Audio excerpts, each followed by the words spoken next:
Welcome to another episode of Slay with me, Leigh Clark. I'm the founder and curator of Slay the USA, which we feature powerful women who are leaving their mark. Women like Miranda Hoover, who's coming to us today. I think you're in Reno today, but she splits her time between Vegas and Reno. She was just featured in the Slaying Vegas book, which came out not too long ago. And she is also the founder and managing partner of 3C House, a lobbying firm that represents the entire state of Nevada, based in Reno, but Nevada end to end. And they're doing really important things by, helping get bills passed and things accomplished in Washington and beyond. So welcome to the show, Miranda. How you doing?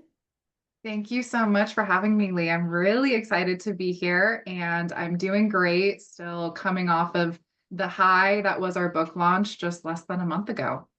Yeah, no, it's amazing. We were just talking before we got started here about just some of the things which we'll get into during the podcast, but these ladies have like the most amazing energy collectively that, they love each other. They have so much media happening.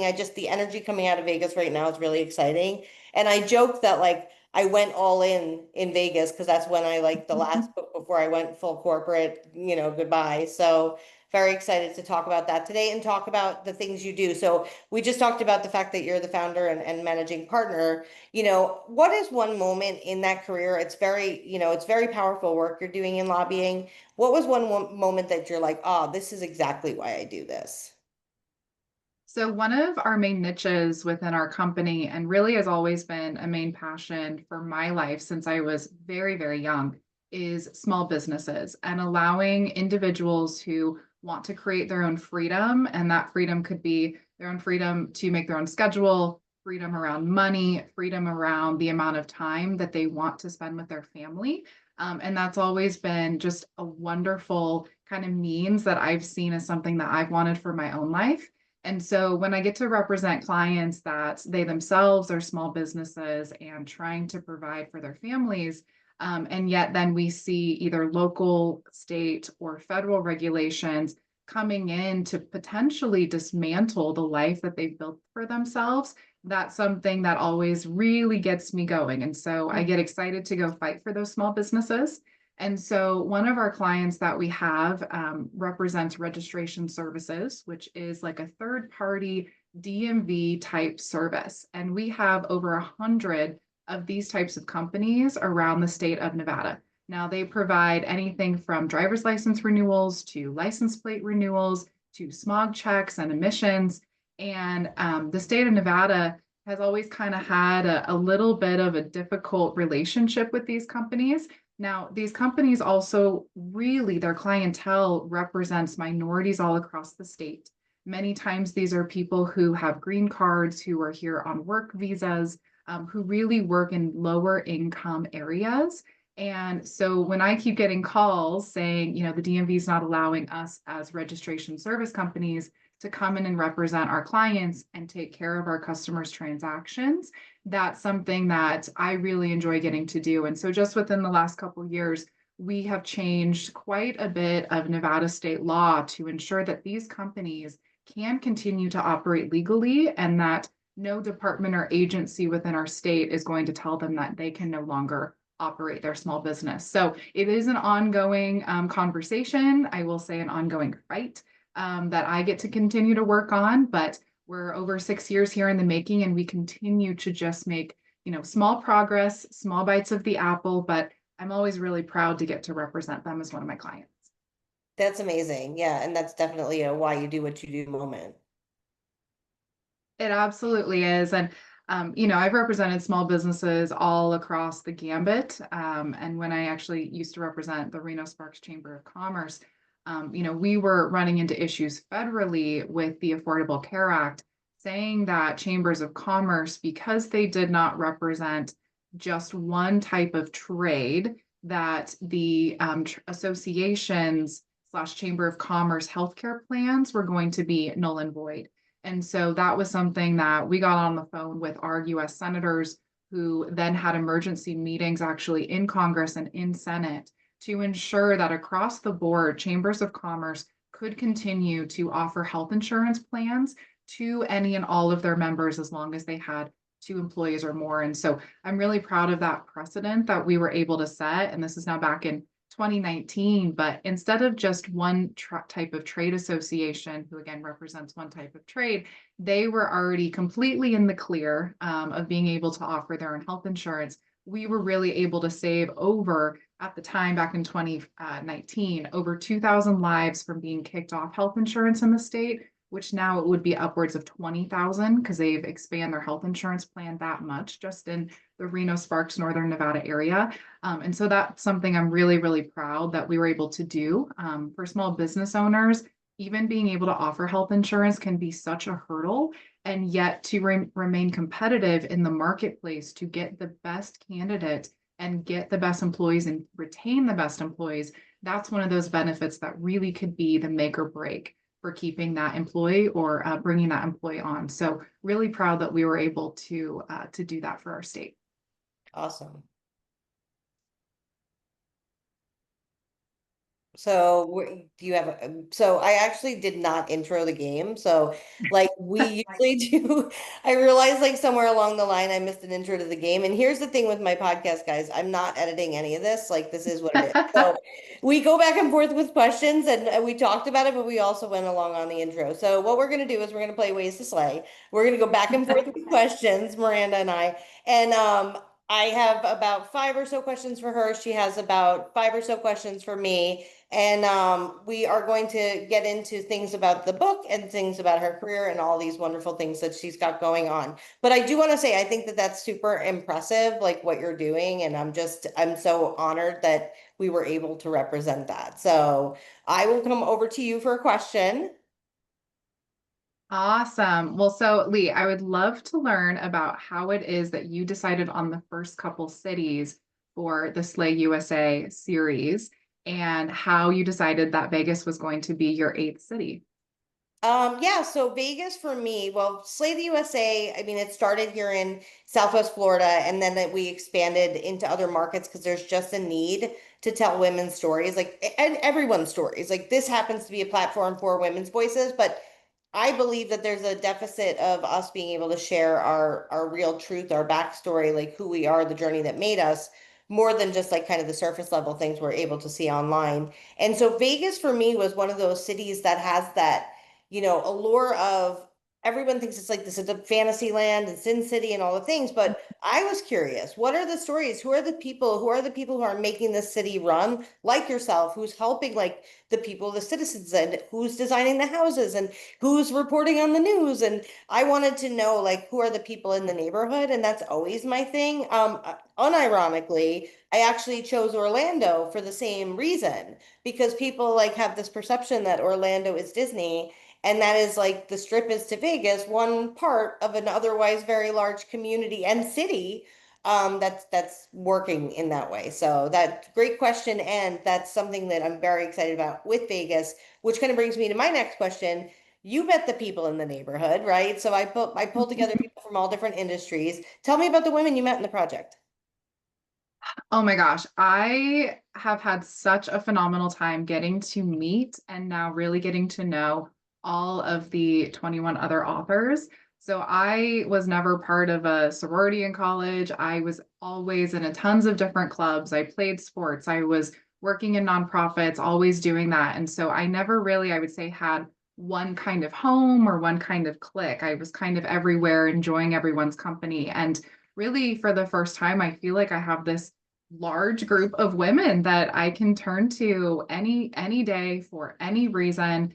And they'll be there to support me. And we have a group chat that honestly, there are people who message in there every single day, and it's really fun to keep up with everyone. And again, everybody's going out on trips together and meeting up with each other in different cities across the country because we just so happen to be in the same vicinity at the same time. And so I'm so honored to be with these women and feel so supported, feel the love, just feel the compassion. And everybody, again, at any time, if something were to happen, I already feel like they're just a phone call away, just a text away. So I'm just so thankful to be part of this with all these other amazing empowered women who also want to help empower other women. And I think that's so rare to find a large group of women like this, to find them, put them all together, and we all get along. It just Yeah, doesn't it's happen. amazing. Yeah, and it's like literally such a high vibe society, and I'm proud to be the person to curate that because I feel like your vibe attracts your tribe. Seeing like the energy, like and how you guys are supporting each other and the collaboration, and they always say like, oh, competition happens at the bottom, but you guys live that. Like every single day, I see people like reaching out. Here's an opportunity. Here's an event. Here's what's going on, and it's small, right? So it's only like well, you guys have 23, I think, right? No, 22, 22. Me too. 22. Yeah. So you have 22. So 23 with you. 23 with me, right? Yeah, 23 with me. But yeah, so in that group, it did, never really gets to be like, oh my God, it's, spammy or anything like that. And the other Mhm. thing I see, and I see this among a lot of projects, is that it's not very self-promotion. And I credit that to the fact that women who want to be part of a collective have already kind of said, hey, I want to be part of like something bigger than myself Mhm. in a group setting. So it never really becomes a self-serving group. The self-serving groups wouldn't want to be among others. They want to be, only them or on the cover or whatever. And not that there's anything wrong with writing solo. Like I plan to do it and I've done it, but I'm just saying there's definitely something special there.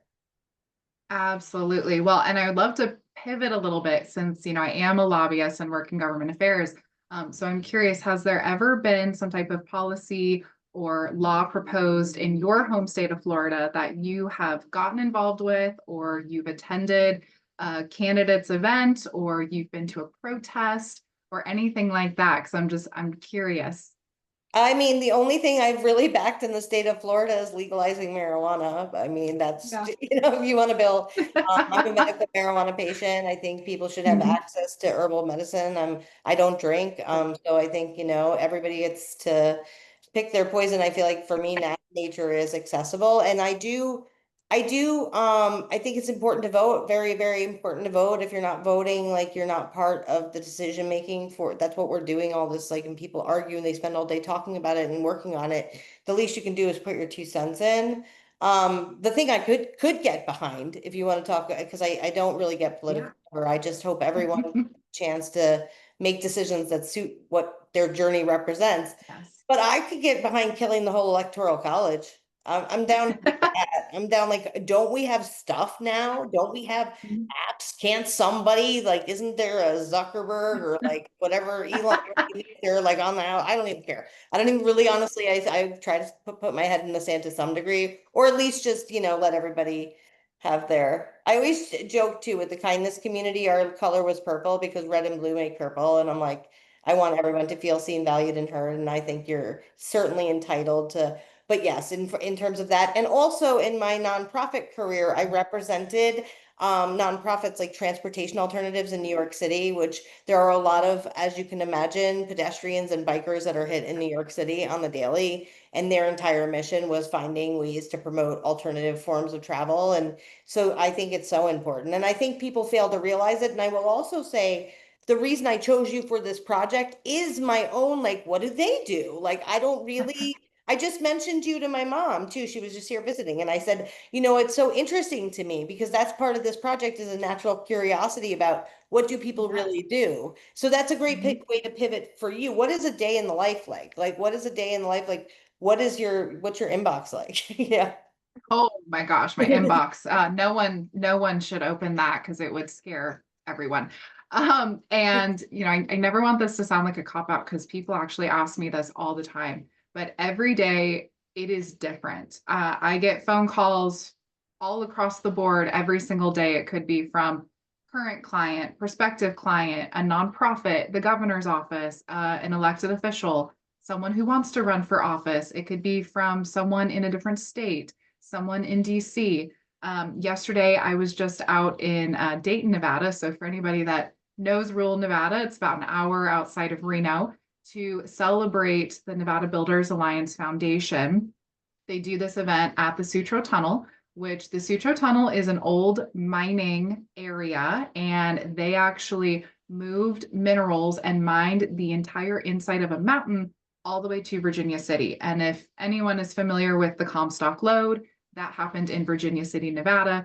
And so it's just really fun. They do all this great reverberation of these old buildings and do tours and teach about the history. And there was a band and there was barbecue and, a bar and whiskey tasting, but there were so many local elected officials there. And so I, already talking to some colleagues, some friends, knew that I was going to go out there for a few hours and went out there to celebrate mining, also B, support the Builders Alliance and their nonprofit to refurbish this site and continue to really work through this mining tunnel, because mining is such a huge industry in our state, is one of the first original industries in our state, that actually helped us to become a state in 1864. And so then when I was out there, I got pulled by a bunch of the local elected officials to actually talk about some of the initiatives that my clients have going on, and kind of how they can help out and work with counties, work with cities. And so that is just like one example of something that I end up doing. But then I'm constantly on emails and on the phone with the Nevada Department of Taxation, with the Nevada Department of Health and Human Services, with the Department of Agriculture, just depending on what's going on. And right now, we're not in a current Nevada legislative session. We only meet once every 2 years for 120 days. In those 120 days, we do both the budget and we do policy, which is unlike any other state in the entire country. And so people are always like, well, doesn't your life kind of slow down a little bit after session? And that always makes me laugh because absolutely not. It's more of a sprint during those 120 days, but then it's a marathon. After that, we are working to implement bills right after the session closes that were signed into law. We are working with departments, agencies, and other stakeholder groups to already start discussing what laws we may want to put forward in the next legislative session. And then, of course, we've got a lot of local, so the city and counties, they start really talking about ordinance changes, that they want to do, again, locally within those jurisdictions. And most of them do, and or will impact a lot of our clients, whether it be from a housing perspective, healthcare perspective, it could be a gas station or convenience store issue. So we are constantly embedded in anything and everything that moves.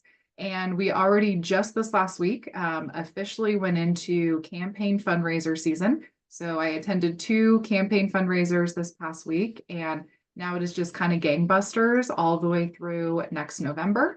But then we also have a full PR and media arm of our company. And so we're able to help a lot of our government affairs clients, who maybe don't have social media, who need press releases, which really just helps on the government affairs side anyway.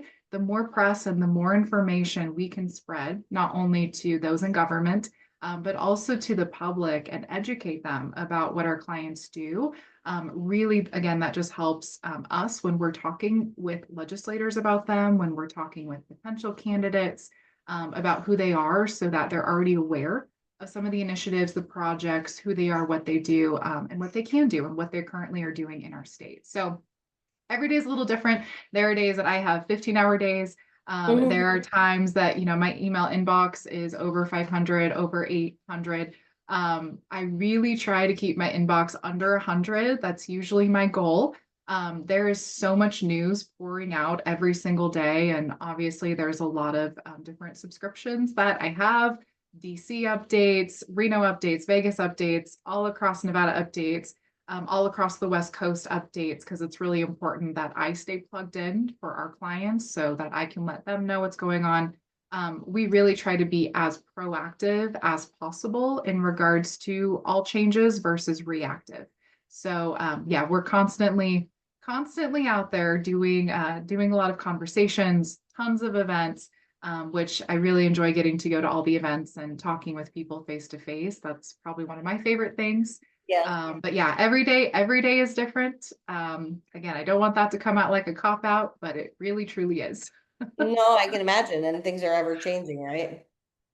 They are. And so Leigh, now that you've officially left corporate America, what does your day-to-day operations look like?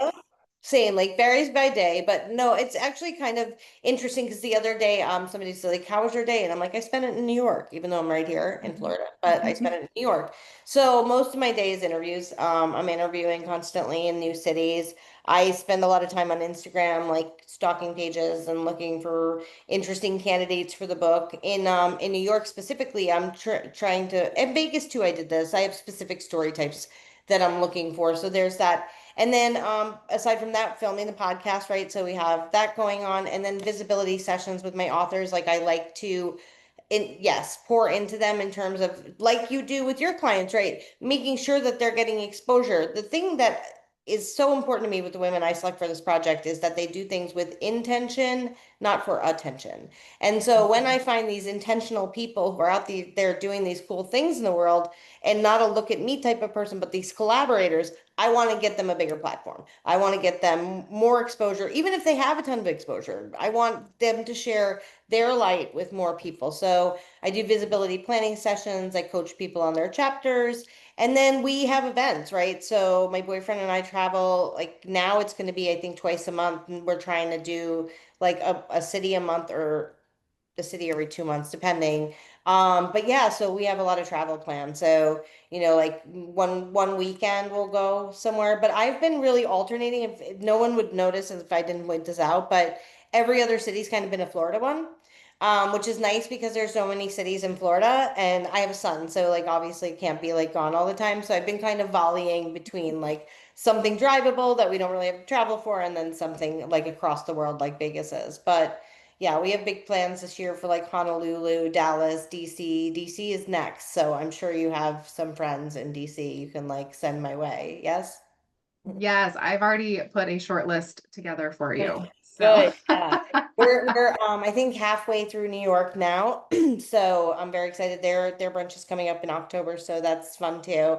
And this year was fun because I got to be strategic about like, ooh, let's go to New York in the fall and let's go to LA in the winter. And so and Denver in the winter too. So I'm excited to go there as well.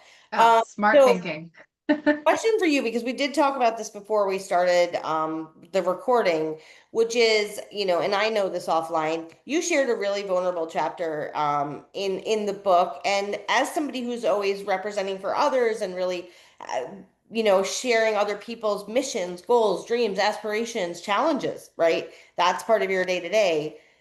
Usually it's not about you. So here's a chapter that's about you and you're putting yourself in a personal way where, you've been everybody's professional lobbyist, right? So how has that experience changed you? What's it been like post book and like how do you think you'll take that into the coming months, years, etc.?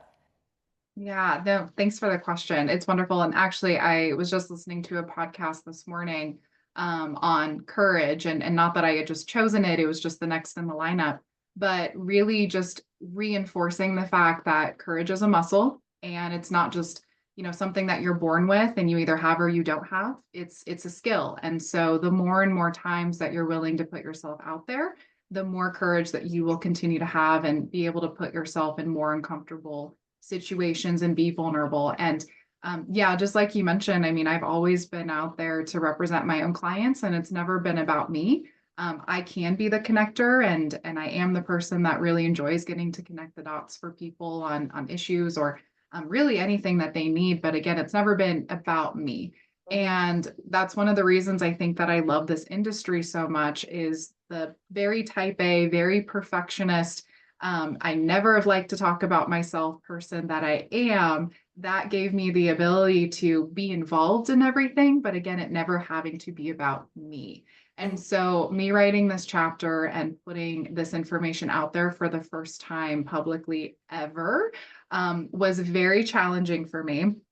Honestly, it was just in the last 3 weeks when we had our deadlines that I'm sitting there going, okay, I know as long as I can get my theme down, I can just start kind of just word vomiting all over the page and then I'll clean it up. And there was many times even writing it, especially in the first couple drafts that I had to stop because I got so emotional with myself. Even just writing it out on paper like that is such a vulnerable exercise to do. And I would highly recommend it to anyone. I mean, everyone always says journal, journal, journal. And I've always been a big advocate of that, but again, I've never written a story like I did for Slate Vegas. So it's really been honestly a little bit inspirational for myself knowing that I did that, but it also has been really important that as the oldest of five kids and three younger sisters, that I can help to lay the framework and kind of the path for my siblings to show them the things that they can do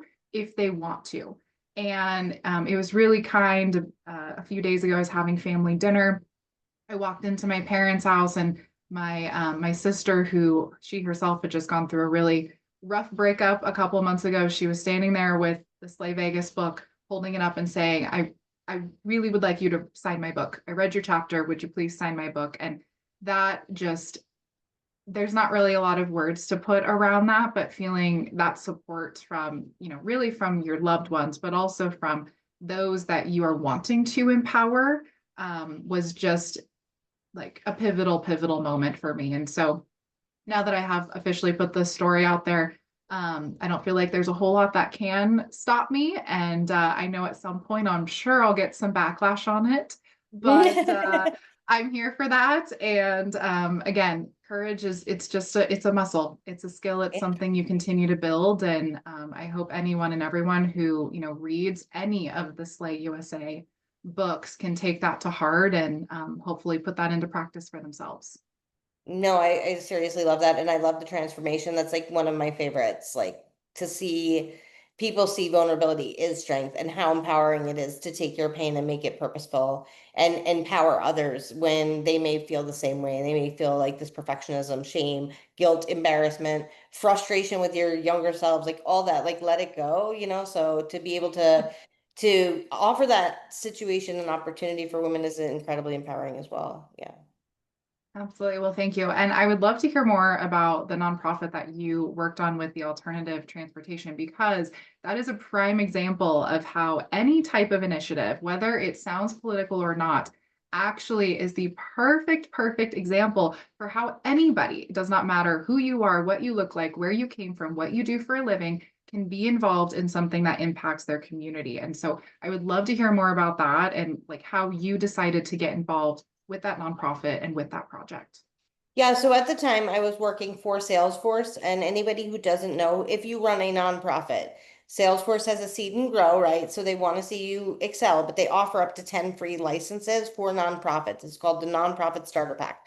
No, I don't work for Salesforce anymore, but yes, I'm always going to advocate for that Not because an ad, not an advertisement, but I make you it's but free. if they So want to advertise, yeah, like no, I love you guys. Yeah, we could always take a sponsor. Thank you, Salesforce. But no, Salesforce.org, they're all about it. So I joined their nonprofit team, which was one of the most invigorating, empowering parts of my career. I worked with like Rain, I worked with Charity Water, I worked with Global Citizen, I worked with Transportation Alternatives, like all these awesome major charities in nationally.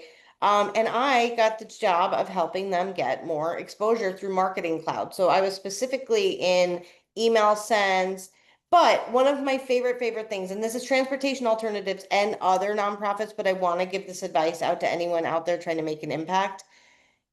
I sat them down. I had this big thing. It was like at the top of the old MetLife building, and we sat and we talked about using influencers, micro influencers to support charities, to support movements, because a lot of times micro influencers can show their stuff, they can show their trips, their lifestyle, but they can't show their heart and they can't show their intentions.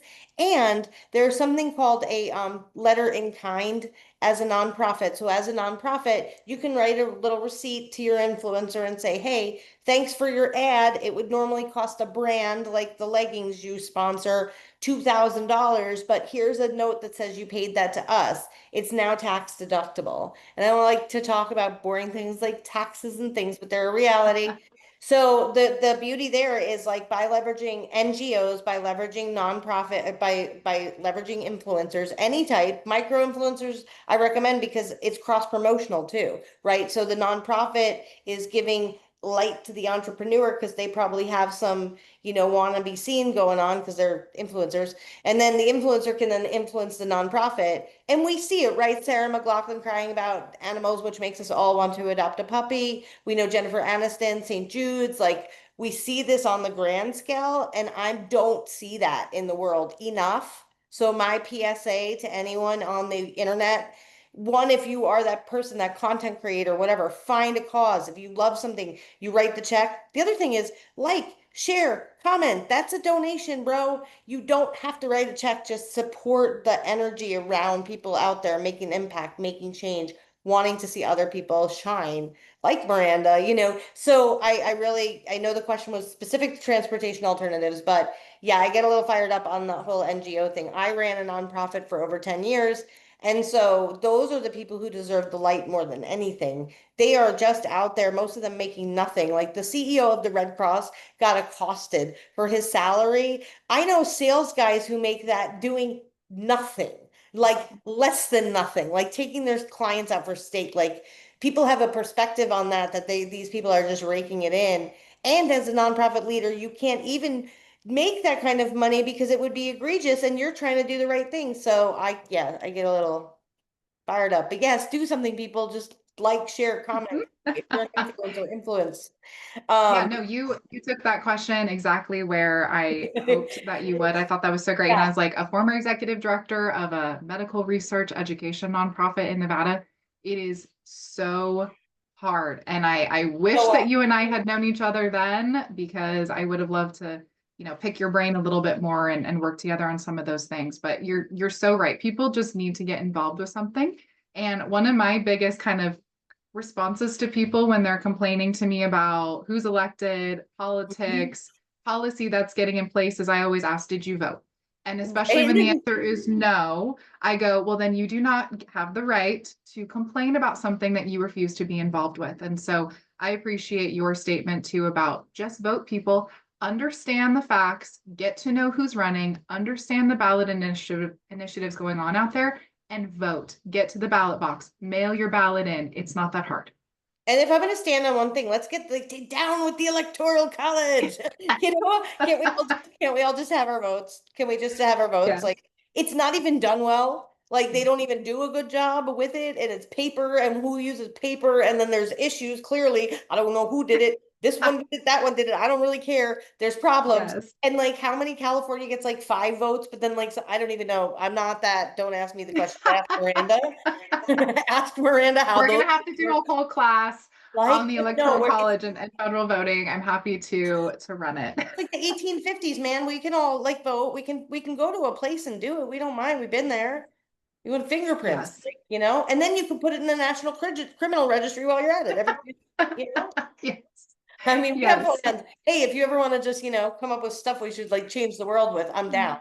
So, well, thank Yes. you. Thank you for being on the show. You're amazing. I love what you do. And I love the fact that, and this is again, very important in the types of women I want to share their stories is those who are helping others, educating others, trying to use their little tiny influence in the corner of the universe that they are allotted to leave their mark and make an impression. And the work you do every single day, the people you help, whether it's hundreds or tens of thousands, depending on the topic, it makes a difference. You're changing lives. You are actually spending your energy improving the state of the world. And that goes a long way with me and obviously with anyone listening who likes good energy. So thanks for being you.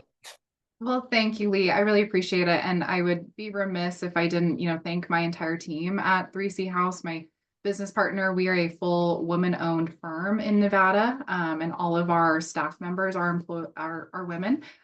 We have, of course, a few men that we work with on the daily basis, but they really, help me get motivated every day to get to go to work and support our clients as best as we possibly can. And they always say to surround yourself with people smarter than you. And I feel like that's something that we've worked really hard to do. And also just a big thank you to you, Leigh, and to the entire SLAG USA collective. I'm just so honored to be part of this. I've met the incredible women the last few months that are part of Vegas. I'm looking forward to meeting the other women all across the country that are also involved in this collective. And so from the bottom of my heart, thank you, thank you. This has been such a fun ride. And again, I feel like I've had the opportunity to be super vulnerable and for my, courage skill to just get implemented and increased more than I expected. And I also did not have bestseller on my bingo card for this year. So That's thank you. right. Yes. Sell out, sold out bestseller. I've had sold Yes. out. I mean, that sold out bestseller. We haven't seen that since the first book, by the way. The last people who had sold out was Southwest Florida, first book in the series. So you guys just, it's amazing. And I love to see it and I love what's next. And I want to have you back on the where are they now? And these ladies, literally, they're Yes. planning like a Christmas party. They're getting together to bedazzle like books. I'm here for it. I'm here for all of it. And now I know if I ever want to go to Vegas, like I have like a plenty of people to hang out with. But yes, thank you again for being here. Thanks for being you. I'm gonna stop the recording portion and we are gonna just chit chat for a second. But thanks guys for joining again. We'll see you on the next episode.